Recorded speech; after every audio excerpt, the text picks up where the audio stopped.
Okay, so we have this beautiful 47-year-old female, and as I mentioned earlier, she had endoscopic brow lift in 2018, woke up with a burn, she had scar revision, didn't work, and had 3 laser sessions, didn't work, and now she's here, and she has been kind enough to give me a shot at this.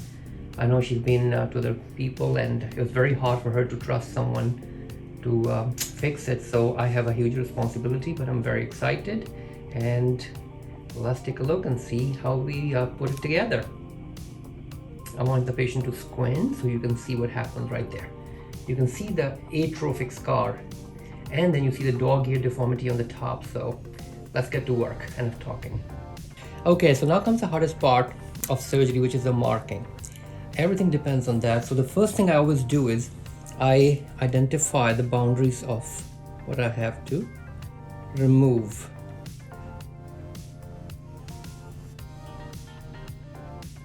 Right there. Okay, so let's mark this quickly. So this is a nice ellipse right there. So we can stop right here and that'll be okay. Problem comes here. This is a big dog ear. So for this, we have to go this far and take the ellipse a little further.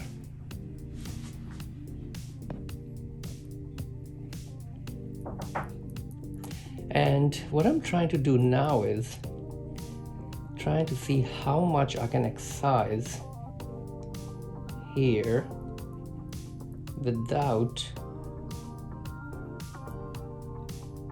leaving still dog ear behind. So this seems like it'll still leave some behind. I don't want to, but I can't get an ellipse, so I have to go far off. So how about like an M-plasty at this end? I think that might do the trick. So let's wipe this off.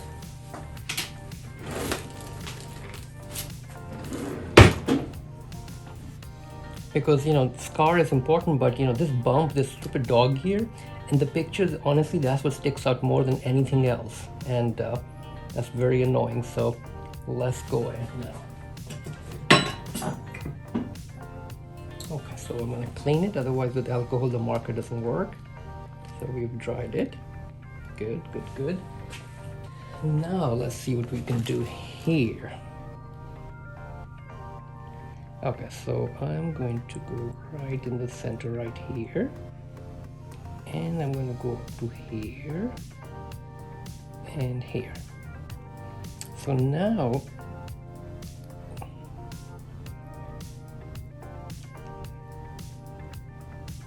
there and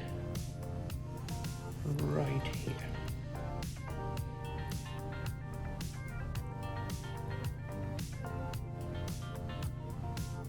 So this way I don't have to take the ellipse all the way up here. M-plasty will reduce the chance of a dog ear, and that'll do the trick. So that's my plan. I'll show it to the patient, and then I'm going to make markings a little more deliberate and with the thicker side of the marker. Very good.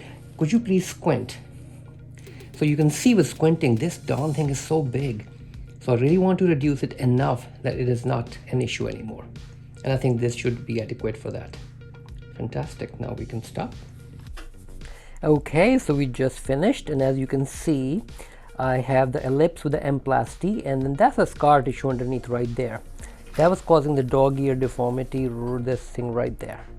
And there was a whole bunch, and we excised it, took it all out, and there we go. And that was causing the bulge underneath here, so I think that'll solve the problem. Now let's get to the patient, show you exactly. Okay, so now you can see that it extended right all the way down, medially, almost like the medial cancer is all the way up, and right there, you can't even tell the M-plasty, but there's a lot of swelling from the local. However, the bulge is gone. And there's almost like a dead space underneath, and the dead space will settle down on its own as the scar tissue matures.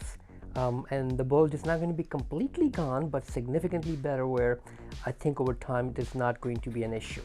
So for now, we are looking good. We'll keep you posted in a week.